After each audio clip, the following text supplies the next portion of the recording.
There's a little shrine. Very simple, just some incense. A little butter lamp inside for night time. Some chalkings. And a bell.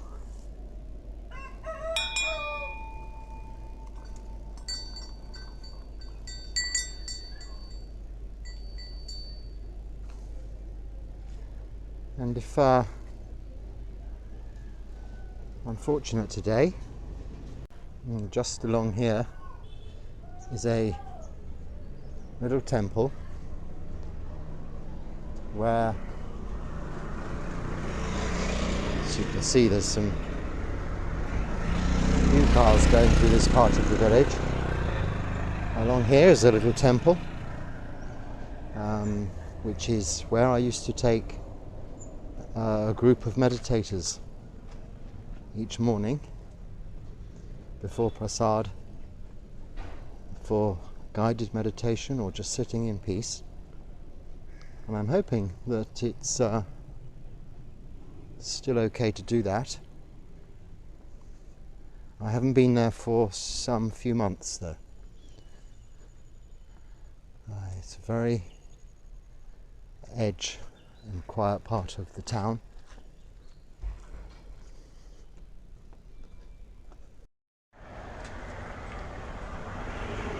So here is another little shrine on my way to where I am going for morning meditation. This one, apparently by the looks of this over on the right, is for the naga, the snake. And a little candle, butter lamp, a light in there. These are all very well attended to by a designated priest or holy person who will perform puja night and day at these shrines that are dotted everywhere. And just down this little lane is the temple I was referring to. Priest fellows attending to a house shrine. Oh, I wasn't pointing the camera in the right way. Performing morning puja. Namaste, namaskar. This is a Bodhi tree actually, which is not so well looked after around the bottom. And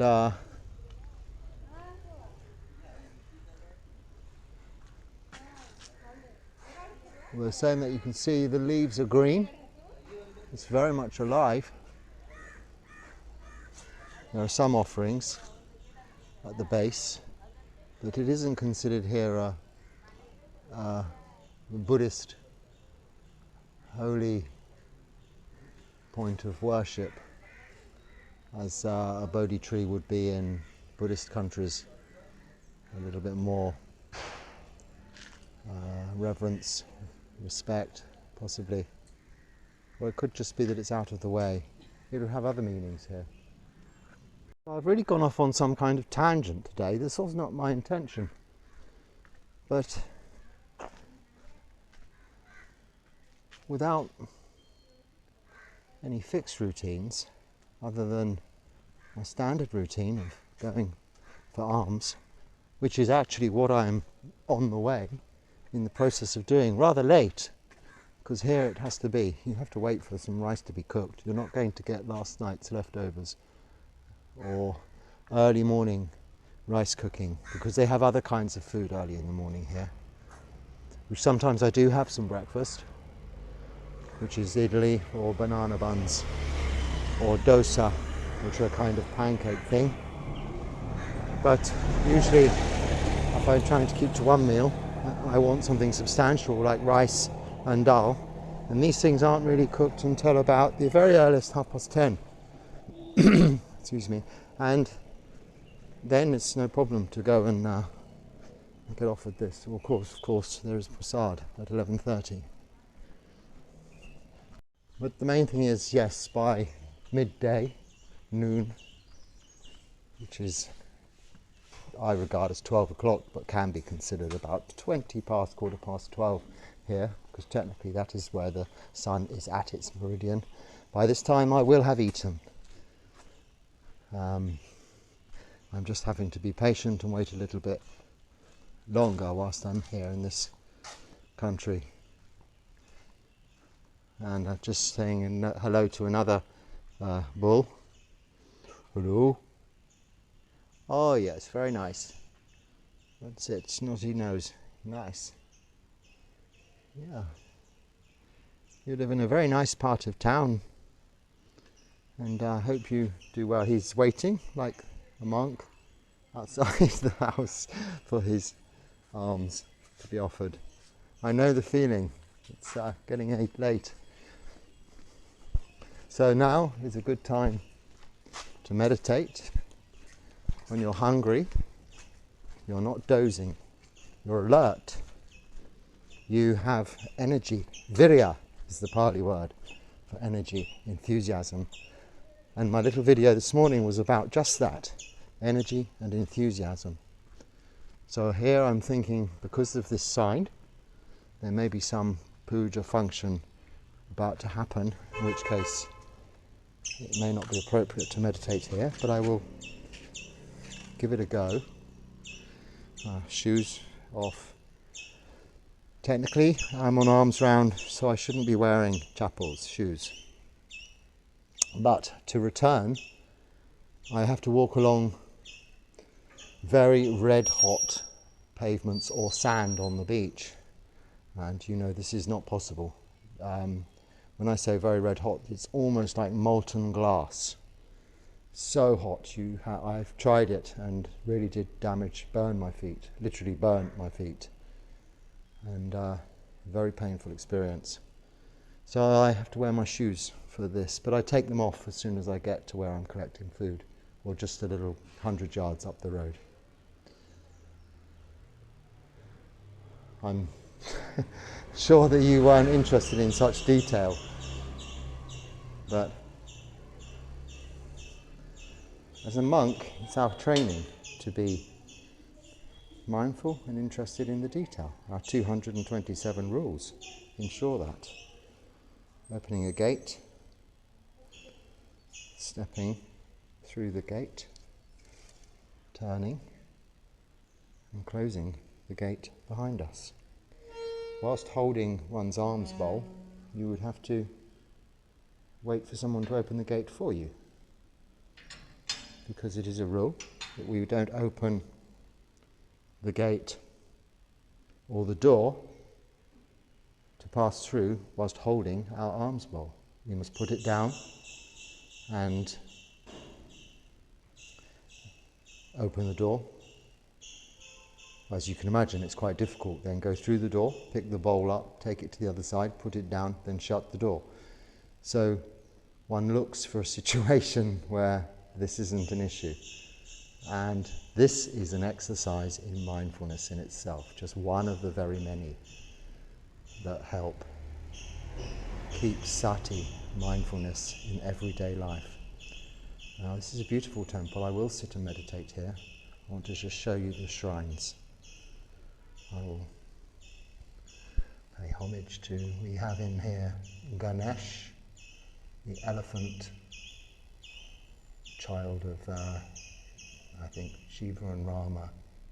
Please forgive me if I'm incorrect, and you know I'm a Buddhist monk, I'm not a Hindu, so I fully respect your religion, but can't remember all of the names of your very many gods. You can go round here, so you can remember my video, Sadguru and circumambulation and bats it was called.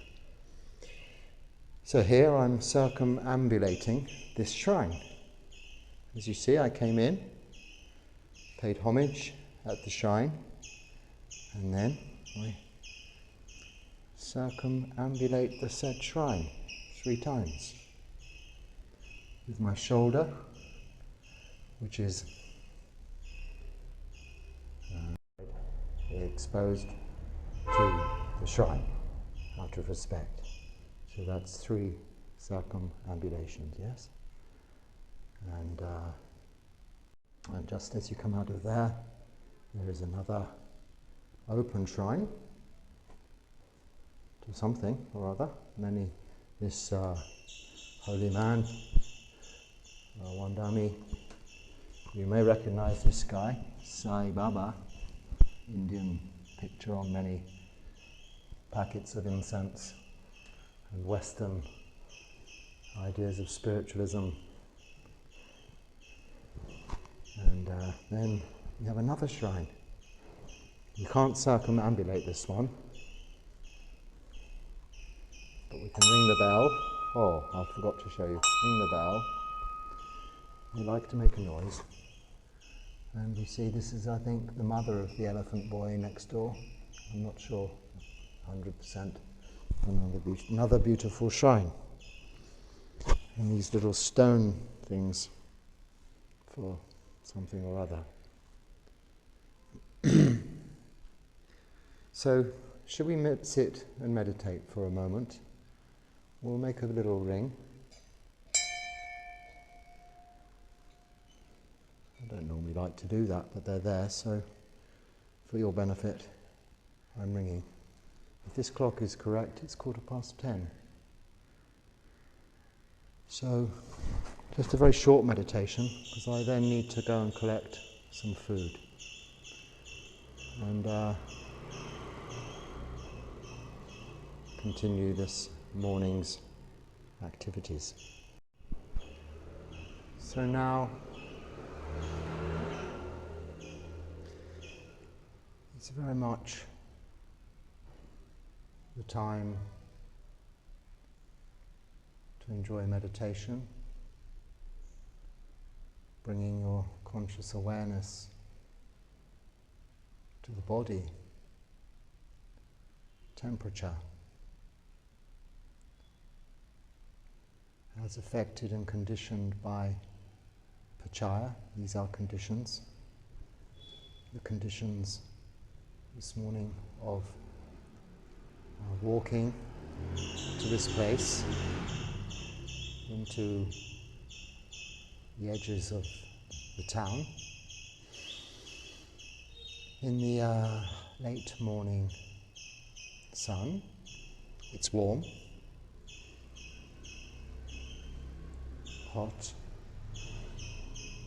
and I've been talking on the way, both with cows, bulls, and you, my viewer, if indeed you're still watching.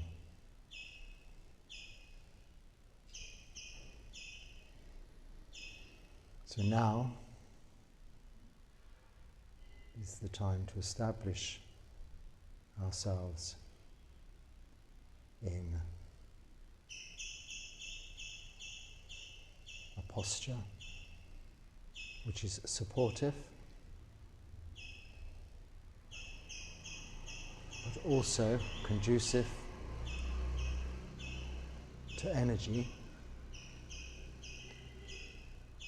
for monks at this time prior to the meal. It is a good time to meditate. The body is energetic as a result of the approaching 24-hour mark since our last meal. And bringing awareness to the body, I can describe it as not a feeling of hunger or need. There is a feeling of anticipation, of course a little wanting or desire, but actually where energy, virya, is there, this desire, this need, is not overwhelming. In fact, the chanda, which is wholesome desire, is overpowering the tanha, which is unwholesome desire. Tanha is like thirst for a refreshing drink, as opposed to, let's say, the need for water when one's body really requires it, but just the unwholesome, burning desire. Chanda is the wholesome desire to develop one's mind or perform a good deed. And meditation is, of course, that. And because the body is not lethargic through having just eaten, or having had too little sleep, or having worked too hard, it is just right and appreciative and almost demanding of this time to just sit and settle.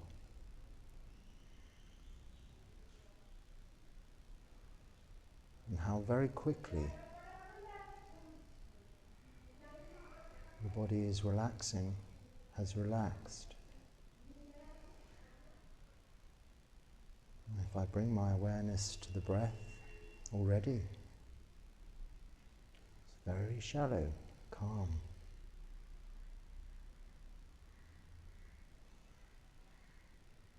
So, in the Thai forest tradition, it's commonly said, understood, the monks eat little, sleep little, speak little, for this very reason. It creates wholesome desire, chanda, reduces unwholesome desire, tanha, and develops the wholesome qualities of the mind.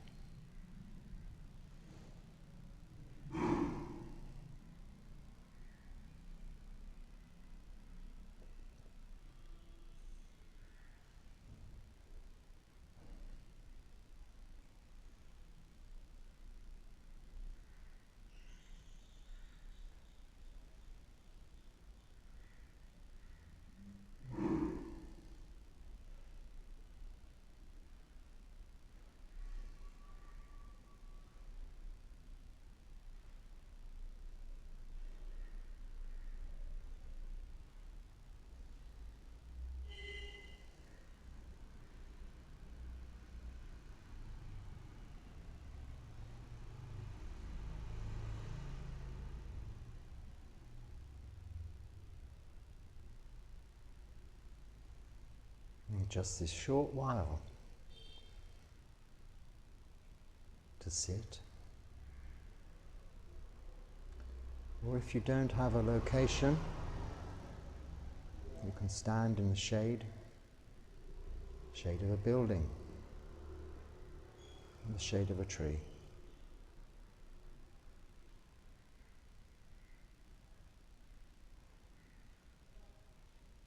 And let your mind settle. Allow your body to relax. But if there is tension in your body, if there is tension in your mind, if relaxation seems just a distant hope, remember, this is okay. It is just one step closer towards your goal of contentment, relaxation, and peace. And each step nearer will bring you some degree of satisfaction and encouragement. Encouragement to continue the practice.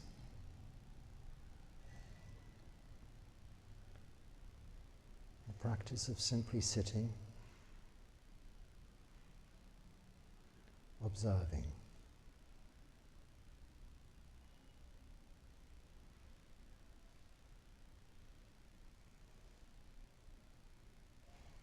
Whatever distractions there may be, let them continue around you.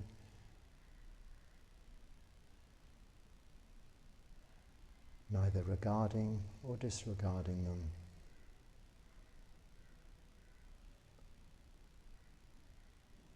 Just knowing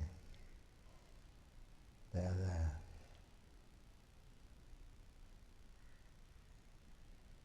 It is usually sounds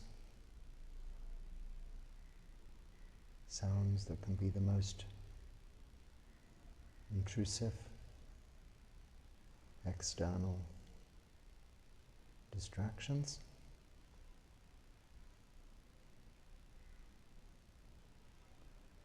But then in between the sounds, amongst the sounds, there is quiet.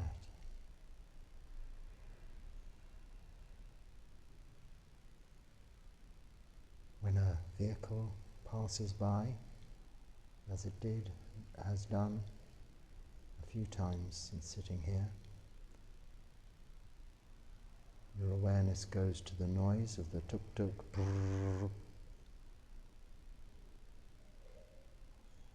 or the cow snorting, and in between it seems quiet. But sitting here now, without those noises, other sounds arise.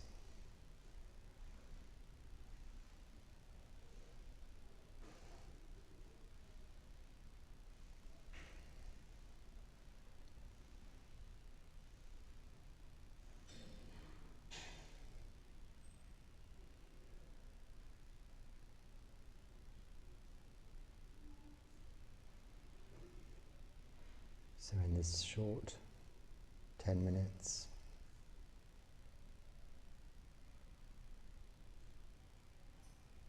to some degree, you've brought your mind to peace.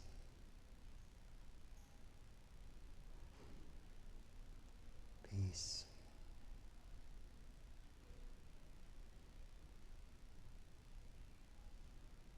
And harmony with your environment.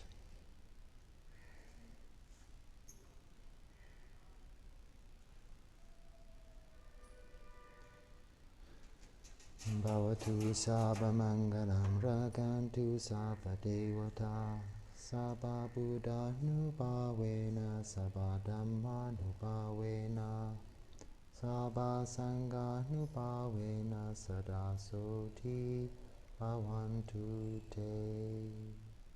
Sukhi hotu, sukhi hotu, sukhi hotu. Sadhu, sadhu, sadhu. So, this was a very short meditation, and I enjoyed it. But remember, this is, yes, a lovely environment I found here to just stop and meditate with little distraction. Bit of passing traffic, some devotees who come into the temple to pay homage, their respects, offer flowers and things. But I appreciate in the world of commerce, family life, and general activities, you don't have such opportunities. But there are moments through your day when you can just find a little shade or a little warmth if that's what's required, and spend a few minutes alone, doing nothing, standing still, feet firmly on the ground, watching the breath and observing the mind, which you will notice after some time, some effort in practicing this, the mind will settle also. Thoughts will be less frequent and there will be gaps between the thoughts. And these gaps will increase and become peaceful moments in your life. The body too, as you practice watching the breath, observing the breath, and the simple effect of having relaxed the face. Noticing when you relax the face, these muscles, your whole body relaxes too. This makes so much difference to your day and takes so little time. So, enjoy your practice well, Namo Buddhaya. And possibly in the next few days, this could be a nice place to come for some further meditation, now that I know that it's available again.